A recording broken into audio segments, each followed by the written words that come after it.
नमस्कार मित्रांनो, आज आपण श्री स्वामी समर्थांचे अक्कलकोट मध्ये आगमन कसे झाले हे ऐकणार आहोत। अक्कलकोट हे एक छोटेसे गाव होते। श्री स्वामी समर्थ इसवी सन 1856 मधील अश्विन महिन्यात अक्कलकोट मध्ये बुधवार पेठेजवळ असलेल्या खंडोबा मंदिराच्या ओट्यावर येऊन बसले होते। त्यावेळी रस्त्यावरून काही गुराखी चालले होते। त्यांनी स्वामींना विचारले, काय हो, आम्ही तुमच्या गावात यावे का? तेव्हा गुराखीने त्याला उत्तर दिले, नक्की या, आमच्या घरची भाजी भाकर खा। पण श्री स्वामी समर्थ गावात गेले नाहीत। उशाची एक झाड घेऊन ते रात्रभर त्या ओट्यावरच झोपून राहिले। दुसऱ्या दिवशी स्वामी समर्थ आल्याचे वृत्त समजल्यावर पुराणिक वगैरे सर्व मंडळी त्यांना भेटावयास आली। पुराणिकांनी स्वामींना आदराने आपल्या घरी नेले। तेथे त्यांची पत्नी नीराबाई हिने त्यांचे स्वागत केले आणि बशीड लाडू आणून दिले।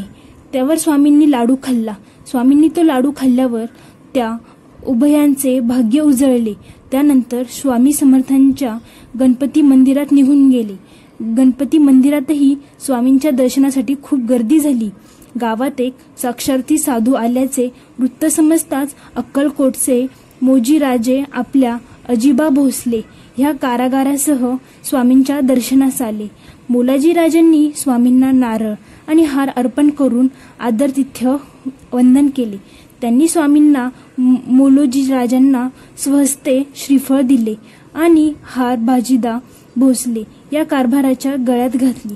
स्वामींनी आपल्याजवळ असणारे कापाय म्हणजेच भगवी वस्त्र मोलोजीराजांच्या अंगावर घातले। त्या कृतीने श्री स्वामींचे जणू राजांना आपल्या कृपेचे वस्त्र पांघरले। अशा या श्री स्वामी समर्थांच्या कृपाप्रसादाने मोलाजीराजे आणि दाजीबा भोसले धन्य झाले। त्यानंतर श्री स्वामी तिथून निघून गेले। नगरवेशीवर असलेल्या ओट्यावर जाऊन बसले।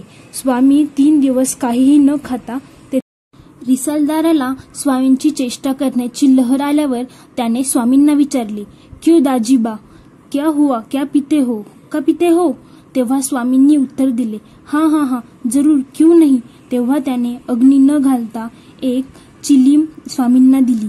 स्वामी पुढे काय करतात हे तो कुतूहलाने पाहत होता। त्याचे कपट स्वामींच्या लक्षात आल्यामुळे त्यांनी काहीही न बोलता चिलीम ओढली। स्वामींनी चिलीम ओढल्यावर त्यातून धूर बाहेर पडू लागला। चिलीम मधून धूर निघताना बघून रिसालदार घाबरला। स्वामी कोणतरी सत्वपुरुष आहेत आणि आपण उगीच त्यांची परीक्षा घेतली या विचाराने तो स्वामींना शरण गेला। स्वामींना शरण गेल्यावर रिसालदाराने स्वामींचे पाय धरले आणि त्यांची क्षमा मागितली, कारण त्यांच्या मनात स्वामीविषयी भक्तिभाव निर्माण झाला होता। तर मित्रांनो, तुम्हाला हा भाग आवडला असेल तर चॅनेलला नक्की सबस्क्राईब करा। धन्यवाद।